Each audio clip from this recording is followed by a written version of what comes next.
ఒక సెంటులో అందరికి శ్మశానం అన్నాడు. ఆడిని ఆడి కొడుకుని ఆడి మనవడిని ఆడి పెళ్ళాన్ని పూడ్చిపెడతారు. ఆ సెంటులోనే పూడ్చిపెడతారు. అది వాళ్ళే పూడ్చుకుంటారు. ఎవరో కాదు. బతకటానికి జగనన్న ఇచ్చాడు ఒక సెంటు స్థలం.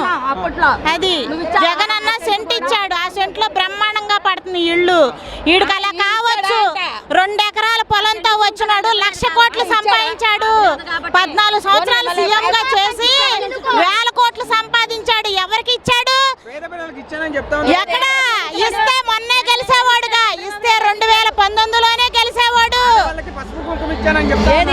ఏంటి అప్పటి నుంచి తినేసి లాస్ట్ లో ఇస్తావా? జగనన్న ఎక్కిన కాడ నుంచి ఇస్తూనే ఉన్నాడు. సంవత్సరం పొడుగు ఇస్తూనే ఉన్నాడు. ఏదో ఒక పథకం ఇస్తూనే ఉన్నాడు కానీ ఇవ్వకోకుండా లేరు. ఇంకొకటి ఎలక్షన్ వచ్చినప్పుడే వాళ్ళ మనుషులు కనపడతారు. ఇప్పుడు ఎనీ టైం జనాల్లోనే ఉంటున్నారు. మన జగనన్న ప్రభుత్వంలో ప్రతి ఒక్కరు వాలంటరీ గృహ సారథులు, కన్వీనర్లు, కార్పొరేటర్స్, ఎమ్మెల్యే, మంత్రులు ప్రతి ఒక్కళ్ళు కూడా ప్రతిసారి జనంలోనే తిరుగుతున్నారు. ఇదివరకు ఎలక్షన్ వచ్చినప్పుడు కనిపించేవాళ్ళు. ఈ 4 ఏళ్లలో ఈ కరోనా టైంలో కూడా జగనన్న మనకెంతో సాయం చేశాడు. మరి ఇప్పుడు ఈ ఆయాంలో 30 లక్షలు ఇళ్ల పట్టాలు ఇవ్వడం జరిగింది అక్క. ఏ విధంగా చూడొచ్చు అంటారు? మరి పేద ప్రజలకు ఇస్తే మంచిదే కయ్యా. కమ్యూనిస్ట్ వాళ్ళు ఇదివరకు రాస్తా రోకలు చేసేవాళ్ళు. ఎందుకు స్థలాలు ఇవ్వలేదు, పేదలకు సెంటు భూమి కూడా ఇవ్వలేదని సిపిఎం సిపిఐ రాస్తా రోకలు చేసేవాళ్ళు. వాళ్ళు ఇప్పుడు రోడ్డు ఎక్కట్లా. ఇచ్చారు కాబట్టి రోడ్డు ఎక్కట్లా. మరి ఇప్పుడు పేద ప్రజలకు మొన్న అమరావతిలో ఇల్లు వద్దనేసి అంతకుముందు గత హయాంలో టీడీపీ వాళ్ళు స్టే వేయడం జరిగింది. ఆ స్టేను కొట్టివేస్తూ పేద ప్రజలకు ఇప్పుడు ఇవ్వచ్చు అనేసి కూడా ఇచ్చింది. ఏ విధంగా ఏముంది? మన జగనన్న ప్రభుత్వం గెలిపించుకున్నాం. ఆయన మంచితనమే. ఆయన కోర్టులైనా గెలిపించినవి. ప్రతి ఏ చిన్న విషయం తలపెట్టినా కోర్టు అని ఎన్ని స్టేలు తెచ్చుకుంటాడు, ఎన్ని కేసుల్లో తాగుతాడో మరి ఆ చంద్రబాబు. నాకైతే అర్థం కాదు కానీ అది మన జగనన్న గెలుపు. పేద ప్రజల ఆక్రందన ఆలకించాడు భగవంతుడు. మరి ఇవన్నీ ఇస్తే పేద ప్రజలకు మంచి జరుగుతాయి. ఇళ్ల స్థలాలు లేని వాళ్ళకి ఇస్తే మంచిదే కదయ్యా. వేల కోట్లు సంపాదించుకుని ప్యాలెస్ లో ఉంటున్నారు. కనీసం సెంటు భూమి కూడా పేదవాళ్ళకి లేకపోతే ఎక్కడుంటారు? అద్దులు ఎంతంత పెట్టుకుని ఉంటారు. అద్దులు ఓపుకున్న వాళ్ళు అద్దె కట్టుకుంటాం. ఓపిక లేకపోతే కట్టలేం కదా. మరి ఇప్పుడు జగనన్న ఇస్తున్నాడంటే అది మనం ఎంతో అదృష్టంగా భావించాలి. భూములు అక్కడ పట్టాలు ఇచ్చినా గానీ మేము అధికారంలోకి వస్తే వాటిని తీసి పక్కనేస్తామనేసి కూడా చెప్తారు. వాళ్ళ గొయ్య వాళ్ళే తవ్వుకుంటున్నారు. వాళ్ళ ప్రెస్టేషన్ అలా అనిపిస్తుంది. వాడి ప్రెస్టేషన్ అలా అనిపిస్తుంది. మరి చెప్తా ఉన్నారు, ఒక పక్కన చెప్తా ఉన్నారు, మళ్ళీ నేను వస్తాను పేద ప్రజలకు మంచి చేస్తానని కూడా చెప్తాను. ఆడికి పేదోళ్ళు అంటేనే గిట్టదు. అమరావతిలో స్థలాలు ఇస్తుంటే స్లమ్ ఏరియా అన్నాడు. మురికివాడలు అయిపోతాయి అన్నాడు. Slum area. ఆ మురికివాడ ఓట్లే రేపొద్దున నీ దొడ్డు ఎవరికి అడుగుతారు? నీ ఇల్లు ఎవరు శుభ్రం చేస్తారు? ఆ మురికి వాళ్ళే కావాలి నీకు. వాళ్ళని ఎక్కడ పెడతా నువ్వు? వాళ్ళు ఓట్లు వేయకుండా నువ్వు గెలుస్తావా? జగన్ వచ్చి ఇంటి పట్టా మాకు ఇచ్చాడు. ఇల్లు కట్టిస్తున్నాడు. ఆల్రెడీ స్టార్ట్ అయిపోయింది చాలా మందికి. దేనికి అడ్డుకుంటారు? దేనికి వాళ్ళకేం పని? మేము ఎక్కడ బతకాలి? వాళ్ళే బతకాలి. మేడల మీద మేడలు వేసుకుని వాళ్ళే ఉండాలి. మేము ఉండదు. లేబర్ బతకొద్దా? కులా నుంచి ఎవరికి ఎవడేస్తాడండి ఓటు? వాళ్ళ లేబర్ లేని వాళ్ళు ఎక్కడ ఉన్నారండి? వాళ్ళు ఎక్కడి నుంచి వచ్చారు? మేము ఉంటేనే కదా వాళ్ళు వచ్చింది. మా అమ్ములే ఎంచుతా మేము ఎలా వేస్తాం? ఏ రకంగా వస్తారు చంద్రబాబు నాయుడు?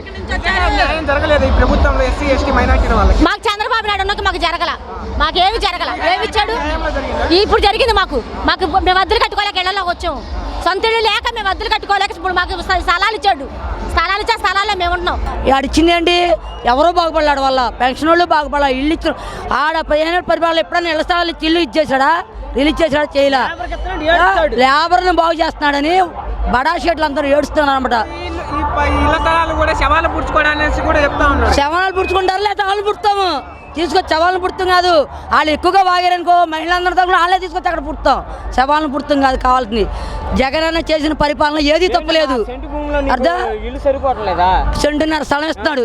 ఆడి గజం స్థలం ఇచ్చాడు. ఎవరికన్నా ఉన్నాయి ఆక్రమించుకున్నాడు. ఇప్పుడు ఇది ఉంది ఇది రాజధాని అమరావతి పేదలను కొట్టాడు. బడా షెడ్లు ఏమైనా కొట్టాడా? కొట్లా.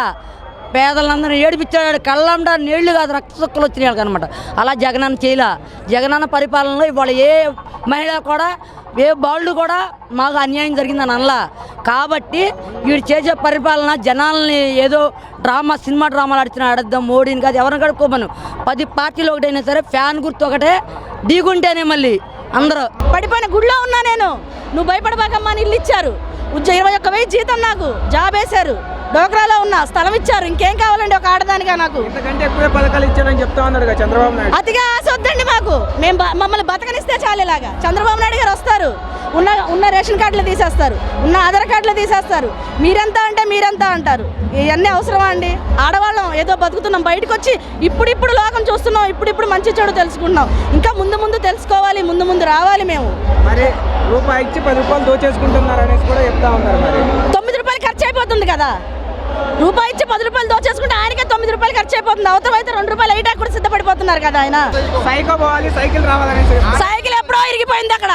సైకిల్ ఎప్పుడో పోయింది అక్కడ. ఫ్యాన్ గాల్లో చల్లగా కూర్చున్నాం మనం అంతా, అలాగే కూర్చుందాం, చల్లగా ఉన్నాం ఫ్యాన్ గాల్లో. ఆ ఫ్యాన్ తీసేస్తానంటే ఎవరికైనా బాధే. మరి చంద్రబాబు నాయుడుకి ఛాన్స్ ఇవ్వరా? ఇచ్చిన ఛాన్స్ చాలయ్యా చంద్రబాబు నాయుడు గారికి. ఇలా బతకనివ్వండి చాలు. ఇంకా ఇప్పుడు ఇస్తున్నారు ఇల్లులు అంటే ఇంతమంది ఎప్పుడో పేదవాళ్ళు ఉన్నారు కదా, వాళ్ళందరికీ ఇప్పుడు ఇస్తున్నారంటే చాలా హ్యాపీగా ఉంది. ఎక్కడి నుంచో వచ్చారు వాళ్ళంతా ఇప్పుడు ఇల్లులు ఇస్తున్నారంటే చాలా ఆనందంగా ఉన్నారు పొద్దు నుంచి. వసతి కల్పించారు, చాలా అనుభూతిగా ఉంది, చాలా బాగుంది. పథకాలు అందరికి అంతా ఉన్నాయి, అందరికి అందుతున్నాయి, పథకాలు అన్నీ అందుతున్నాయి, అంత ఫెసిలిటీ అంతా బాగుంది. మరి ఒకటే పార్టీకి ఇస్తా ఉన్నారు ఈ పథకాలని చెప్తా ఉన్నారు. వైసీపీ వాళ్ళకి పథకాలు అంతా ఉన్నాయి. లేదండి అన్ని పార్టీలకి ఉన్నాయి, అంతా బాగానే ఉంది ఫెసిలిటీ. ప్రతి ఒక్కరు ఏదో ఒకటి మాట్లాడుకుంటూ ఉంటారు, రూమర్స్ వస్తూనే ఉంటాయి, కానీ దానివల్ల ఎటువంటి ప్రాబ్లం లేదు, అంతా బాగుంది, ఫెసిలిటీ అంతా బాగుంది. అందరికీ ఫెసిలిటీ బాగానే ఉంది, పరిపాలన బాగానే ఉంది. మరి పథకాల వల్ల ప్రజలు సోమరిపోతులు అవుతా ఉన్నారు. లేదు, అనుకునే వాళ్ళు అనుకుంటూనే ఉంటారు. మాకు బొమ్మలూరులో ఫ్లాట్స్ వచ్చాయి, ఫ్లాట్స్ కూడా మాకు అందజేశారు, ఎటువంటి ఇబ్బంది లేదు మాకు, అంత ఫెసిలిటీ అంతా బాగానే ఉంది కదా.